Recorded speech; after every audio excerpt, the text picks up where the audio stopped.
Aha, başlayaq Cəlil Məmmədquluzadənin həyat və yaradıcılığına. Cəlil Məmmədquluzadə kimdir? Deməli, biz Cəlil Məmmədquluzadə haqqında tənqidi realizm dövründən danışanda Molla Nəsrəddin jurnalı haqqındakı məlumatlarda Cəlil Məmmədquluzadədən danışmışdıq ki, Cəlil Məmmədquluzadə Molla Nəsrəddin jurnalının yaradıcısıdır.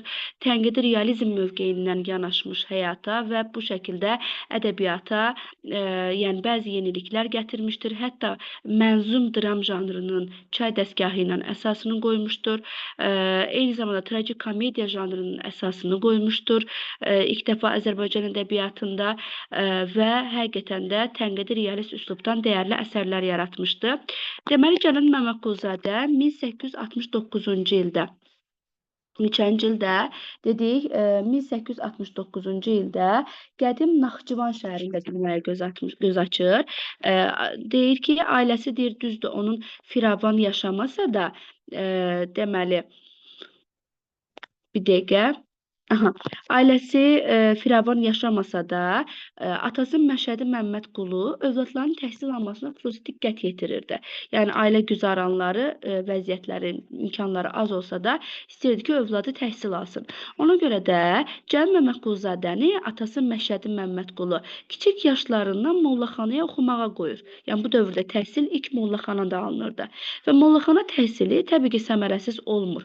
Xatirələrindən, eləcə də deyir, onun əsərlərindən biz öyrənirik ki, burada oxuması ona ərəb-fars dillərini bilməyi qazandırıb. Eyni zamanda bir sıra deyir, şərq klassiklərini barədə, onların əsərləri barədə məlumatlar əldə etməsinə səbəb olubdur burada oxuması. Daha sonra, bundan sonra mollaxana təhsilindən biraz sonra o dedik ki, Naxçıvan şəhər 3 sinifli məktəbində deməli davam etdirir təhsilini.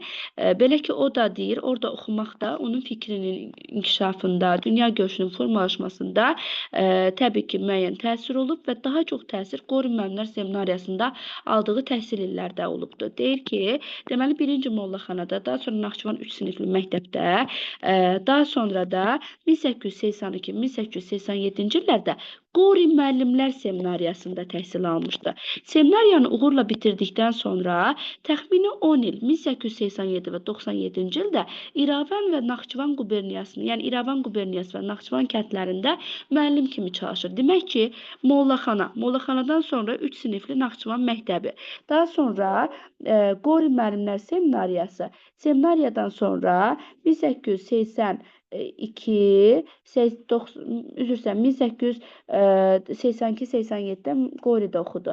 1887-1897-də artıq 10 il müddətində Naxçıvan İrəvan quberniyasında, bir də Naxçıvan kəndlərində özü müəllim kimi çalışır. Daha sonra kənd həyatını, insanları dərindən burada müşahidə eləyir və bu müşahidələri onda yaradıcılığa böyük həvəs yaradır və ilk qələm təcrübələrində elə buralarda müəllim olarkən yazır. Və bir müddət 1897, deməli 1887-dən 97-yə müəllim işləyir. Bir müddət 1897-ci ildən 1903-cü ilə qədər Naxçıvan hüquq orqanlarında çalışır və bu iş deyir, onun ürəyincə olmur. Buna görə də xəstə xanımı da xəstə olur bu dövrdə. Xanımını da götürür, Həmidə xanımı. 1903-cü ildə müalicə üçün Tiflisə aparır. Və deyir, Tiflisə aparan Cəlil Məmmədquluzadənin həyatında yeni bir səhifə açılır. Demək ki, dedik, 1897-1903-də Naxçıvan hüquq orqanlarında çalışır. Bundan sonra həyat yoldaşı xəstə olduğu üçün onu da götürür, Tiflisə aparır və onun həyatında yeni səhifə açılır. Məsələn, burada elə Molla Nəsrəddin dövrü başlayır. Və deyir, görkəmli ictimai xadim, ziyalı olan Məmməd Ağa Şahtaxtlı ilə görüşür və onun təklifi ilə Tiflisdə qalıb naşiri olduğu, hansı ki, Məmməd Ağa Şahtaxtlığının naşiri olduğu Şərq Rus qəzetində çalışır. Mətbuat və qəzetçiliklə ilk burada tanış olur və burada öyrənir. Daha sonra burada Şərqi Rus qəzetində özünün Poçt qutusu hekayəsini, Kişmiş oyunu hekayələrini, bir sıra məqalələrini bu Şərqi Rusda çap elətdirir uşaqlar.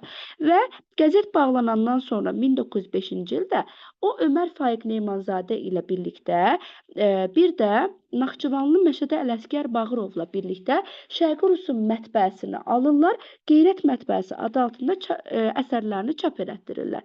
Demək ki, artıq deməli Poçt qutusunun gəldi Tiflisə. Tiflisdə Məmməd Ağa Şaxdağlı ilə tanış oldu. Şərqi Rusda çalışdı. Burada Poçt qutusu və Kişmiş oyununu çap etdirdi.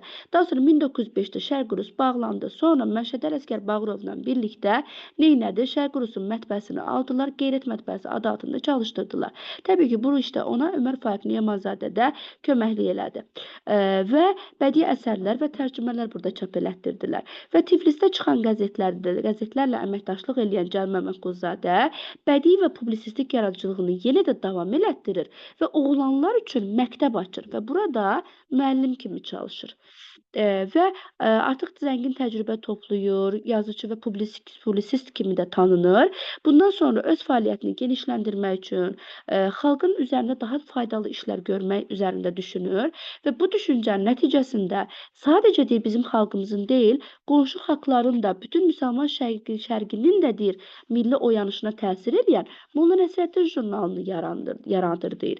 İlk nömrəsi 7 aprel 1906-cı ildə nəşr olunur.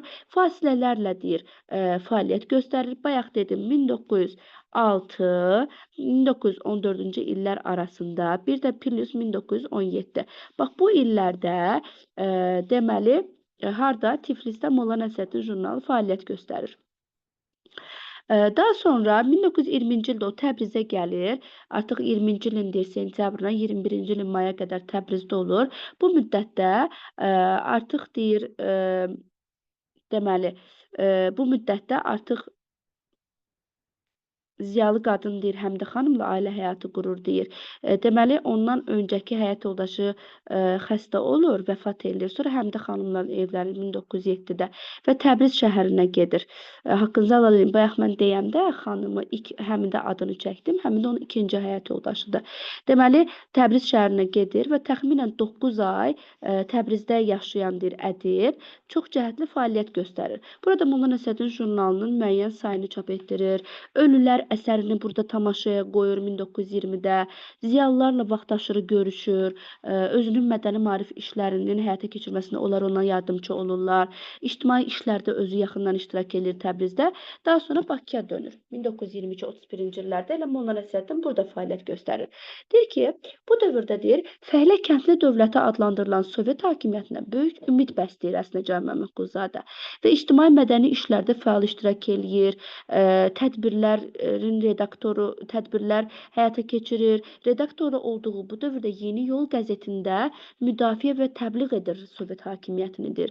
Lakin deyir və 22-ci ildə yenidən nəşrə başlayan Molla Nəsrəddin cəmiyyətin tərəqqisinə mane olan nə varsa kəskin tənqid edir. Bunu bayaq da dedik ki, Molla Nəsrəddinçilər tərəqqiyə mane olan hər şeyi tənqid edirdilər.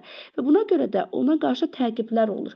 Və əvvəllər Sovet hakimiyyətinə qarşı rəğbəti olan Cəlal Məmmədquluzadə çox sarsılır. Və buna görə də özü artıq 31-ci ildə jurnal redaktorluğundan əl çəkir və 34-də də vəfat eləyir zaten. Və deyir, inam və ümidlər əriyib yox oldu. Cəlal Məmmədquluzadənin yeni quruluşa bəslədiyi inamı, lakin deyir, humanist demokrat yeni quruluşa bəslədiyi inam və ümid əriyib yox olur. Həqiqi demokratiya və insan azadlığına qənim kəsilən Sovet hakimiyyəti Cəlilin uzun illər redaktoru olduğu jurnalı belə gözdən salır deyir. Haqsız təzyiqlərə məruz qalır. Buna görə yazıq 31-ci ildə bu jurnalın redaktorluğundan imtina edir. Daha sonra keçdik və 1934-də də deməli, 1932-də də vəfat edir və bir il əvvəl imtina edir, sonra da vəfat edir. İndi keçdik bunun yaradıcılığına. Deməli, Cəlal Məmmədquluzadə bədii yaradıcılığa bayaq biz həyatını oxuyanda nə dedik? Dedik ki, o bir müddət 1887-1897-ci illərdə Naxçıvan kəndlərində, İrəvan quberniyasında, bir də Naxçıvan kəndlərində müəllim işləyib dedik. Baxın, elə bu dövrdə dedik ki, yaradıcılıqla kənd həyatında gördüyü insan talelərini görür, müşahidə eləyir və burada artıq yaradıcılığa başlayır və ilk 1894-cü ildə Danabaş kəndinin əhvalatları povestini yazır. Və deyir, o zamanki Azərbaycan kəndinin və kəndlisinin vəziyyətini, həyat tərzini parlaq şəkildə ifadə etmişdi əsərində. Və burada deyir, problem olaraq deyir, kəndlinin həyatı, kəndlinin həyat tərzi, həmin dövrdəki onların düşüncəsi, bunları deyir qələmə alır və ciddi deyir ictimai problemlər qaldırır deyir, onlarla bağlı deyir. Və bu problemlər insan talelərinin ibrətamiz təsviri ilə diqqətə çatdırılır Cəm Məmmədquluzadə tərəfindən. Və povesti yazır və povestdə xarakter, davranış, həyata baxışı ilə bir-birindən kəskin fərqlənən sürətlər qrupu yaratmışdı Danabaş kəndinin əhvalatlarında. Və məsələn, bir qrup deyir, təmsil eləyirdi hakim təbəqəni və onun əlaltılarını, bir ikinci qrupda təmsil eləyirdi yoxsul və hüquqsuz insanları. Və birinci qrup sadə insanların üzərində ağalıq eləyir, ədalətsiz eləyir, zorakı əməlləri ilə bu müdafiəsiz insanların haqqını tapdalayırlar deyir. Və hər cür zülmünü onlara rəva görürlər deyir. Və Xeyirxah Məhəmməd Həsən əmi deyir, qeyrətlidir Zeynəb, Xudayar bəyin zülmünə tuş gələnlərdən olur. Burada Qlavaya, Qazıya, digər hakimiyyət adamlarına arxalanan Xudayar bəy kəndxudası olduğu kəndə kimi istəsə deyir, kimi istəsə cəzalandırır. Nə Məhəmməd Həsən əmi, nə də güclü iradəsi olan Zeynəb belə ona müqavimət göstərə bilmir. Və milli mənəvi dəyərlərdən üz çevirən Xudayar bəy öz ailəsindəki davranışı da heç də əxlaq çərçivəsinə sığmır. Və burada Cəlal Məmmədquluzadə deyir, kiçik hekayənin böyük ustadıdır. Kiçik həcmli hekayələrində ciddi ictimai mətləbləri göstərir. Cəmiyyəti düşündürən sosial-siyasi məsələləri ailə məişət mövzusu zəminində sənətkarlıqla deyir, ifadə eləyir. Daha sonra gəldik poçt qutusu, hansı ki poçt qutusu yadındadırsa bayaq nə dedik? Dedik ki, Şərqi Rusda deməli çalışarkən poçt qutusu və kişmiş oyunu hekayələrini çap elətdirir burada dedik. Deməli poçt qutusu möhumatın təsiri ilə aciz vəziyyətə düşən Usta Zeynal hekayəsindən mühüm deyir. Poçt qutusunda Novruz Əlinin möhumatın təsiri ilə aciz bir vəziyyətə düşən Usta Zeynalın, hansı ki Usta Zeynal hekayəsində mühüm siyasi hadisələr, inqilabi mübarizələr dövründə yaşasa da hürriyyət kəlməsini yenicə eşidən Kərbəlayı Məhəmməd Əlinin, hansı ki bu da İranda hürriyyət əsərindən idi, digər kiçik adamların taleyi, hüquqlarının müdafiəsi bu şairi, yəni Cəlal Məmmədquluzadəni düşündürmüşdü deyir və əsərlərində onların həyatını göz önünə gətirərək narahatlığını hiss elətdirmişdi. Və deyir, Azərbaycan qadınının faciələrlə dolu həyatı. Baxın, bu ayrıca düşür, əzbərləmək lazımdır. Deməli, Azərbaycan qadınının faciələrlə dolu həyatı. Bunun səbəbləri onun hansı hekayələrindədir? İranda hürriyyət, xanın təsbehi, konsulun arvadı və Molla Fəzləli. Deməli, mən bunu həmişə belə əzbərliydim, bax. Kimxı formasında deyirdim ki, bu konsulun arvadıdır, bu İranda hürriyyətdir, bu deməli Molla Fəzləlidir, bu da xanın təsbehidir. Deyirdim Kimxıda, Azərbaycan qadın faciələr dolu həyatı. Bunu deyən kimi həmən əsərin adları ağlıma gəlirdi. Yəni, hər bir şəkildə əzbərləyir, siz də artıq necə rahatsa elə əzbərləyin. Daha sonra, yəni, buradakı deyir qadınlar, onun deyir qadın qəhrəmanları da Cəlal Məmmədquluzadənin çox güclü qüvvələrlə qarşı-qarşıya gəlirlər. Bəzən ədalətsiz hakimiyyət nümayəndələrinin, bəzən də ikiyüzlü qazı və mollaların təqibinə məruz qalırdılar. Sonra onun Sovet hakimiyyəti illərində yazdığı hekayələri də vardır.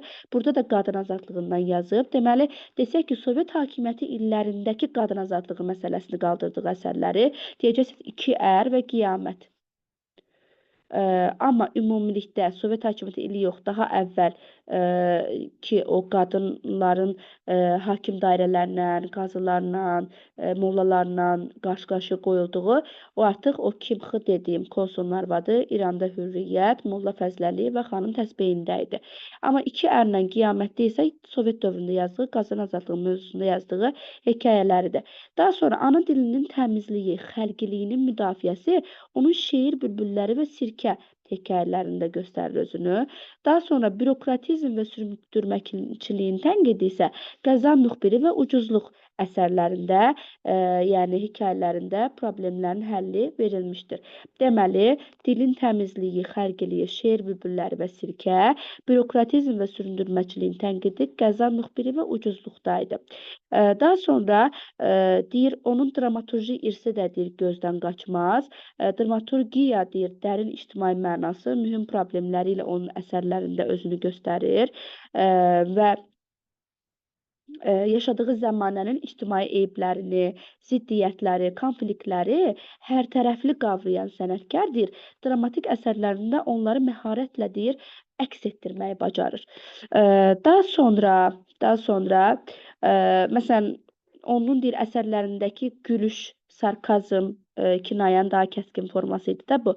Digər tərəfdən komizm, yəni komiklik, gülüş, ideya məzmunun əsasında dayanır deyir onun əsərlərinin. Satira, daha sonra faciəvilik deyir, komediyalarının ruhuna hopmuşdu deyir onun. Fərqli rəngçalar qatmışdı komediyalarına və dramatik əsərlərin əksəriyyəti də trajikomediya adlanması məhz bununla bağlıdır ki, burada faciəvi ünsürlərə yer vermişdir. Daha sonra ilk qələm təcrübəsi olan Çay dəstgahı dram janrında 1889-cu ildə yazılmış, nəzmlə yazılmış allegorik dramdır. Yazıcı deyir, nə bu əsərin, ya da ondan 3 il sonra deyir, yazdığı, 1892-də yazdığı Kişmiş oyunu piyesini çap etdirməmişdir. Nə bunu çap etdirmir? Məsələn, sual verəcəm ki, hansı əsərlərini çap etdirməyib? Deyəcəksiniz, Çay dəstgahı və Kişmiş oyununu çap etdirməyibdir. Deməli, Kişmiş oyunu həm hekayəsi var, həm də dedik, piyesi var. Daha sonra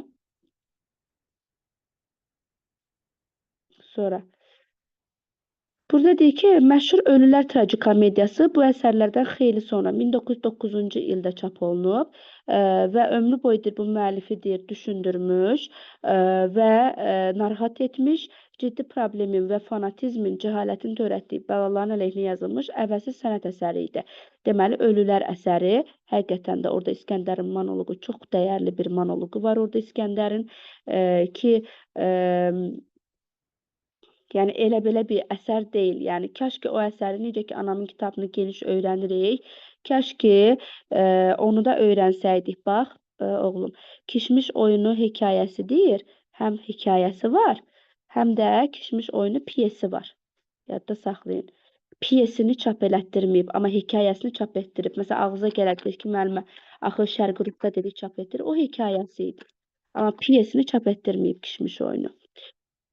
Daha sonra dedik, ölülərdən danışırdıq. Aha, deyir, Ölülər əsərində deyir, müəllifi deyir, bu əsər deyir, ömür boyu düşündürür, fanatizm və cəhalətin törətdiyi bəlaların əleyhinə yazılan əvəzsiz sənət əsəri olaraq dəyərləndirilir və deyir, əsərdəki İskəndər, Şeyx Nəsrullah xətti Cəlil Məmmədquluzadəyə mənəvi əsarətin acı təzahürlərini göstərir.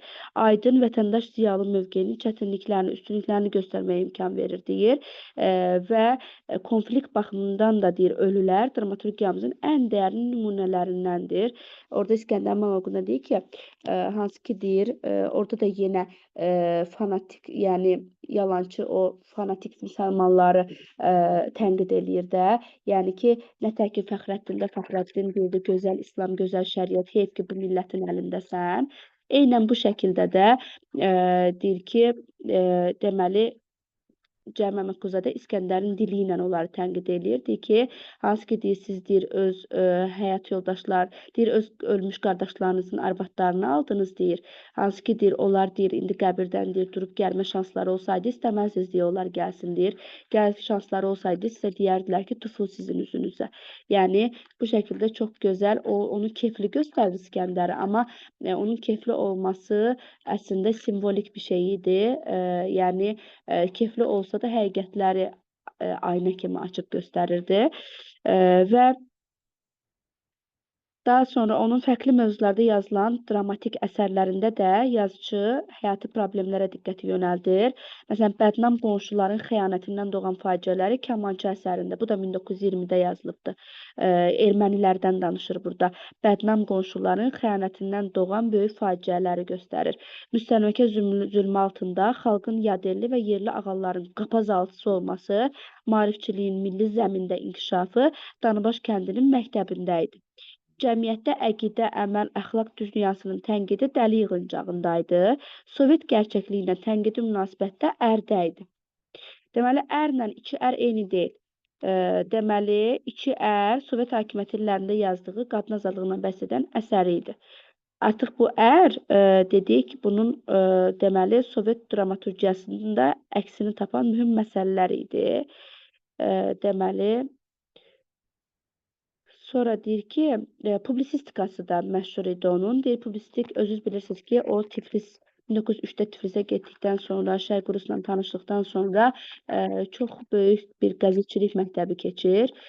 Sonra Molla Nəsrəddinin yaratması, Yeni Yol qəzetində çalışması, redaksiyasında, Qeyrət mətbəəsində çalışması onun mətbuatı olan inamını, ümidini, hətta bunun yolu ilə insanları ayıltmağı özünə bir borc bilir.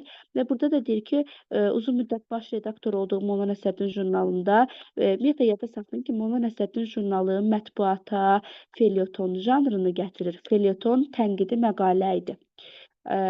Deməli, felyeton janrını, ədəbiyyatımıza isə yəni bizim tragikomediya janrı gəlmişdi ümumilikdə bu dövrdə. Və deyir, mətbuatda isə felyeton janrının gəlməsi var həmin əsrdə və bu da dedik ki, tənqidi ruhlu nə idi? Məqalələr idi. Daha sonra əksəriyyəti satirik məzmunda olan deyir, bu məqalələrdə zəhmət adamının məişət çətinlikləri, cəmiyyətdə mövcud olan ciddi ictimai problemlər, mühüm beynəlxalq məsələlər, obyektiv, dürüst şəkildə bu məsələlərə və obyektiv yanaşılmışdı artıq deyir. Məhz buna görə də yazıçının publisistikası xüsusi rol oynayır ədəbi fikrin inkişaf tarixində. Fanatizmin, məhhumatın, ətalətin boşalıb getməsi və ictimai inkişafa mane olması onun Molla Nəsrəddinin cavabı, Qəbirdən məktub, Baş kimi hekayələrində deməli dedik, fanatizm, mövhumat və ətalətin boşalıb getməsi, ciddi inkişafa da mane olması hansı hekayələrində idi? Molla Nəsrəddinin cavabı, Qəbirdən məktub və Baş. Çar Rusiyasının dinə münasibətdə ikiyüzlü mövqeyi isə məzhəb azadlığı, missionerlər və din məsələsi felyetonlarında özünü göstərmişdi. Deməli, fanatizm, mövhumatın, ətalətin boşalıb getməsi, inkişafa ciddi mane olması, Molla Nəsrəddinin cavabı, Qəbirdən məktub, Baş felyetonlarında Çar Rusiyasının dinə münasibətdə ikiyüzlü mövqeyi, müstəmləkə siyasəti isə dedik, onun məzhəb azadlığı, missionerlər, din məsələsi felyetonlarında diqqəti xüsusilə cəlb eləyir deyir. Daha sonra bunları əzbərləmək lazımdır, yadda saxlayın. Daha sonra müxtəlif illərdə yazdığı məqalələrində, məsələn, sizi deyib gəlmişəm, ay mənim müsəlman qardaşlarım, niyə mən döyürsünüz kimi felyetonlarında deməli, qaldırılan problemlərlə yaxından səsləşir bundan öncəki məqalələr deyir və Azərbaycan və Cümhuriyyət məqalələri də millətin və ölkənin taleyi ilə bağlı yazıçının demokratik mövqeyini əks elətdirmişdi Azərbaycan və Cümhuriyyət məqalələrində. Belə. Daha sonra deyir o, publisistik yaradıcılığını Sovet hakimiyyəti illərində də davam etdirir. İnkişaf naminə nöqsanları tənqid yolunu inkişaf elətdirir və beynəlxalq mövzuda kəsərli felyetonlar yazmışdı.